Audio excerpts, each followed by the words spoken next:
کیا آپ جانتے ہیں کہ ذیابیطس، موٹاپا، دل کی بیماریاں، ڈپریشن، جلدی امراض، کمزور ایمیون سسٹم، ان سب کی وجہ ایک ہے، وہ ہے آپ کا پیٹ۔ جی ہاں، وہ جگہ جہاں آپ کھانا ہضم سمجھ کر چھوڑ دیتے ہیں، وہی جگہ دراصل آپ کے صحت کا کنٹرول روم ہے۔ آج کی ویڈیو میں ہم بات کریں گے اسی کنٹرول روم کے بارے میں، جس کا خراب ہوتے ہی یہ سب بیماریاں آپ کو لگنے لگتی ہے، یعنی گٹ ہیلتھ کے بارے میں۔ اس کے خراب ہونے کے پیچھے کیا وجوہات ہے اور گٹ کو سائنسی طور پر ریسیٹ کیسے کیا جائے۔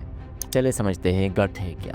گٹ ایک مکمل نظام ہے جس میں ہمارا معدہ، چھوٹی آنت، بڑی آنت شامل ہے۔ ہمارے آنتوں میں کروڑوں کی تعداد میں زندہ بیکٹیریا موجود ہوتے ہیں، جنہیں گٹ مائکرو بائیوم کہا جاتا ہے۔ یہ بیکٹیریا کھانا ہضم کرتے ہیں، کھانے سے وٹامن نکال کر باڈی کو دیتے ہیں، زہریلے مادے روکتے ہیں اور مدافعتی نظام یعنی بیماریوں سے لڑنے والے نظام کو ٹرین کرتے ہیں۔ یہ بیکٹیریا دراصل ہمارے محافظ ہیں، لیکن غلط خوراک اور غلط لائف سٹائل سے جب گٹس میں موجود اچھے بیکٹیریا کم اور برے بیکٹیریا زیادہ ہو جائے تو اسے کہتے ہیں گٹ امبیلنس، اور یہی وہ پوائنٹ ہے جہاں سے بیماریاں شروع ہوتی ہیں۔ جب گٹ امبیلنس ہوتا ہے تو پھر ہمیں بار بار گیس ہونا، قبض یا ڈائریا، معدے میں جلن، جلد کے مسائل جیسے ایکنی، ایگزیما وغیرہ، کمزور ایمیون سسٹم، بار بار بیمار ہونا، ڈائبٹک ٹائپ 2، یہاں تک کہ دل کی بیماریاں شروع ہو جاتی ہیں۔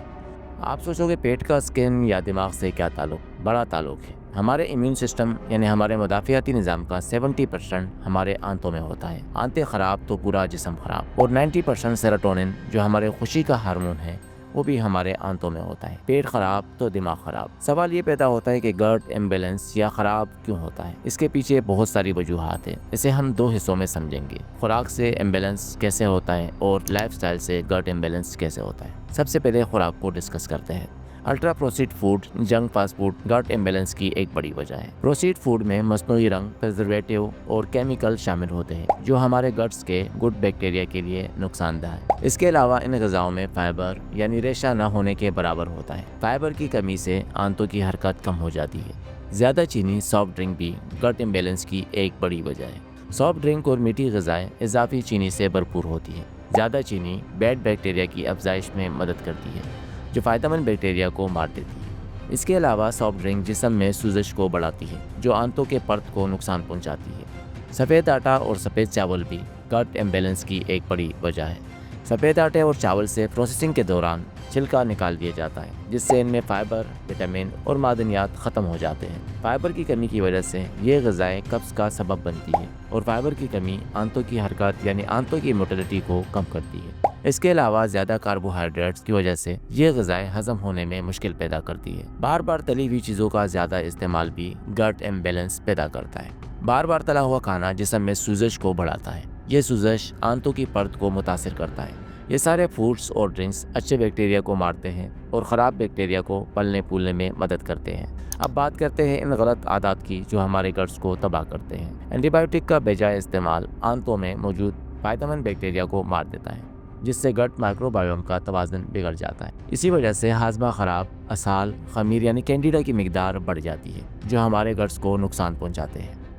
رات دیر سے کھانا کھانا بھی گٹ امبیلنس کی ایک بڑی وجہ ہے۔ رات دیر سے کھانا کھانے سے جسم کو صحیح سے ہضم کرنے کا ٹائم نہیں ملتا، کیونکہ رات میں میٹابولزم سست پڑ جاتا ہے، جس سے سینے میں جلن، تیزابیت، نیند میں خلل اور صبح جسم میں بھاری پن جیسے مسائل ہوتے ہیں۔ گٹ خراب کرنے کی تیسری بڑی وجہ نیند کی کمی ہے۔ نیند کی کمی جسم میں تناؤ کی ہارمونز کورٹیسول کو بڑھا دیتے ہیں۔ یہ ہارمون ہضم کرنے کے عمل کو سست کر دیتے ہیں اور آنتوں کی فطری حرکات موٹیلٹی پر برا اثر ڈالتے ہیں، جس سے قبض، سوزش، چڑچڑاپن اور IBS جیسے مسائل پیدا ہوتے ہیں۔ گٹ امبیلنس کی ایک اور وجہ مسلسل ذہنی دباؤ ہے۔ تناؤ کے دوران خون کا بہاؤ کم ہو جاتا ہے، ہاضمے کے جو انزائمز ہیں ان کی پیداوار متاثر ہوتی ہے۔